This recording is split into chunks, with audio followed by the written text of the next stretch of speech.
கமலஹாசனும் super star ரஜினிகாந்தும் ஒன்றாக இணைந்து எப்பொழுது நடிக்க போகிறார்கள் என்ற கேள்வி எழுந்திருக்கக்கூடிய சூழ்நிலையில தான் தற்பொழுது அதிகாரப்பூர்வமாக ஒரு அறிவிப்பானது வெளியாகி இருக்கிறது.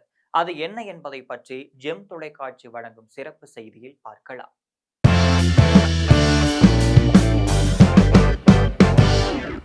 கமலஹாசனின் சொந்த பட நிறுவனமான ராஜ்கமல் பிலிம்ஸ் நிறுவனம் சார்பில் சூப்பர் ஸ்டார் ரஜினிகாந்த் நடிக்கும் படம் வெளியாகுகிறது. இந்த படத்தை பிரபல இயக்குனர் சுந்தர் சி திரைக்கதை எழுதி இயக்க இருக்கிறார். முன்னதாக ஒரு பட விழாவில் பேசிய ரஜினிகாந்த் மகள் சௌந்தர்யா விரைவில் ராஜ்கமல் பிலிம்ஸ் தயாரிப்பில் தனது தந்தை ரஜினிகாந்த் நடிக்கப் போவதாக தெரிவித்திருந்தார் என்பது குறிப்பிடத்தக்கது. தமிழ் சினிமா உலகில் எம்ஜிஆர், சிவாஜி, விஜய், அஜித் என எதிர் திருப்பமான கதாநாயகர்கள் நடித்து வந்த நிலையில கமலஹாசனும் ரஜினிகாந்தும் சுமார் 50 ஆண்டுகள் காலமாக நட்புடன் திகழ்ந்திருக்காங்க. ரஜினி, கமல் ஆகிய இருவரும் வெவ்வேறு துருவங்களில் இருந்தாலும் கூட அவர்கள் மட்டுமல்லாது ரசிகர்களுக்கும் இவரது படத்திற்குமே தக்க ஆதரவும் தந்துட்டு வராங்க. இந்த நிலையில கூலி படத்தை முடித்த கையோடு ரஜினிகாந்த் இமயமலை சென்று திரும்பியிருக்கிறார். முன்னதாக அடுத்த படம் குறித்து அவர் லோகேஷ் கனகராஜ், நெல்சன் ஆகியோருடன் பேச்சுவார்த்தை நடத்தியிருக்கார். இதில் லோகேஷ் கனகராஜ் சொன்ன கதை பிடிக்காமல் நெல்சனின் கதை பிடித்திருந்தது. இதனால் ஜெயிலர் பாகம் 2 படத்தை நெல்சனுடன் இணைந்து வெளியிடலாம் என ரஜினி ஒரு முடிவும் எடுத்திருக்காரு. இந்த சமயத்துல ரஜினியும் கமலஹாசனும் இணைந்து நடிப்பதற்கான ஒரு கதையை நெல்சன் ரஜினியிடம் சொல்லி இருந்தார். அந்த கதையை கேட்டு மிகவும் பிடித்து போன ரஜினிகாந்த் எப்போது படம்பிடிப்பு நடத்தலாம் என்று ஆலோசனையும் செய்த போதுதான் வரக்கூடிய 2027ஆம் ஆண்டு தான் படம்பிடிப்பு நடத்த முடியும் என நெல்சன் கூறிவிட்டதாகவும் தெரிய வந்திருக்கு. இதற்கிடையே பிரபல இயக்குனர் சுந்தர் சியும் ரஜினியிடம் ஒரு கதையும் சொல்லியிருக்காரு. அந்த கதை ரஜினிகாந்த் நடித்த முத்து, அருணாச்சலம், படையப்பா, ராஜாதி ராஜா, சந்திரமுகி போன்ற கதை அம்சங்களையும் கொண்டிருக்கு. சுந்தர் சி சொன்ன கதை ரஜினிக்கு மிகவும் பிடித்து போயிருக்கு. இந்த நிலையில தான் பொன்னியின் செல்வம் படம் வெளியிட்ட சமயத்துல சினிமா உலகில் தனக்கு ஏற்பட்டுள்ள நஷ்டங்கள் குறித்து ரஜினிகாந்திடம் கமல்ஹாசன் பேசியது தெரிய வந்திருக்கு. தற்பொழுது அதனை மனதில் வைத்துக் கொண்டுதான் தனது நீண்ட கால நண்பரான கமலஹாசனின் பல பிரச்சனையை தீர்க்கும் வகையில ஏன் அவரை வைத்து இந்த படத்தை தயாரிக்க கூடாது என ரஜினிகாந்த் ஒரு முடிவு எடுத்திருக்காரு.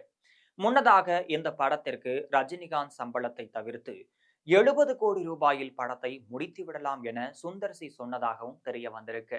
எனவே மிகப்பெரிய பட்ஜெட் படம் இல்லை என்பதால் இதற்காக லைகா நிறுவனமோ சன்பிக்சர் நிறுவனமோ தேவையில்லை என்று ரஜினிகாந்த் ஆலோசனை செய்தது இது தொடர்பாக கமலஹாசன் இடமும் பேசியிருக்காரு. ஏற்கனவே கடந்த 1997ஆம் ஆண்டு ரஜினிகாந்தை வைத்து அருணாச்சலம் படத்தை இயக்கியவர் சுந்தர் சி. அதேபோல் கமல்ஹாசன் கதாநாயகனாக வைத்து அன்பே சிவம் படத்தையும் இயக்கியவர் இதே சுந்தர் சி தான். இந்த 2 படங்களுமே மிகப்பெரிய வெற்றி படங்களாகவே அமைந்திருந்துச்சு. குறைந்த கால அவகாசத்தில் குறைந்த பட்ஜெட்டில் படம் எடுத்து மிகப்பெரிய வசூல் சாதனை செய்யும் இயக்குனர் பட்டியல்ல சுந்தர் சி முதலிடத்திலும் இருந்துட்டு வராரு. அந்த வகையில தான் இந்த படத்திற்கு கூடுதல் பட்ஜெட் நிதி தருகிறேன், எனக்கு மிக்க மகிழ்ச்சி என்று கமலஹாசன் கூறியதுடன் ரஜினிகாந்திற்கும் தனது நன்றியையும் தெரிவித்திருக்காரு. இவை அனைத்துமே திரைமறைவுல நடைபெற்ற நிலையில தற்பொழுது சுந்தர் சி இயக்கும் படம் அருணாச்சலம் பாகம் 2 என்கின்ற அளவுல நகைச்சுவை மற்றும் ஆக்சன் கலந்த கதையாகவும் கிராபிக் யுக்திகள் நிறைந்த படமாகவும் வெளிவர இருக்கிறது. ஏற்கனவே கிராமத்து பாணியிலான பழைய நகைச்சுவை படம் போல ஒரு படத்துல நடிக்க வேண்டும் என்பது ரஜினிகாந்தின் நீண்ட கால ஆசையாகவே இருந்துட்டு வருது. தற்பொழுது அதனை நிறைவேற்றும் வகையில தான் சுந்தர் சியின் அருணாச்சலம் பாகம் 2 படம் அமையும் என எதிர்பார்க்கப்படுது. இந்த படத்திற்கு தேவா அவர்கள் இசையமைக்கலாம் என்று தெரிய வந்திருக்கு. இருந்த போதிலும் அனிருத்திற்கு வாய்ப்பு தரலாமா என்று பேசப்பட்டும் வருது.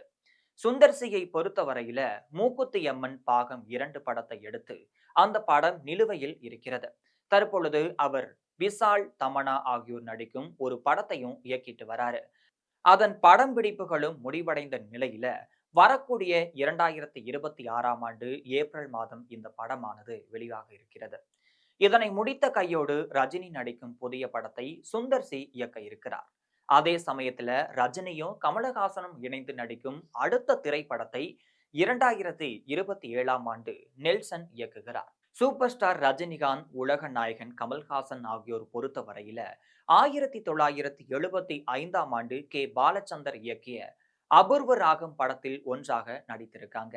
இதனைத் தொடர்ந்துதான் தப்பு தாளங்கள், 16 வயதினிலே இளமை ஊஞ்சலாடுகிறது, நினைத்தாலே இனிக்கும் என ஏராளமான படங்கள்ல இருவருமே ஒன்றாக இணைந்து நடித்திருக்காங்க.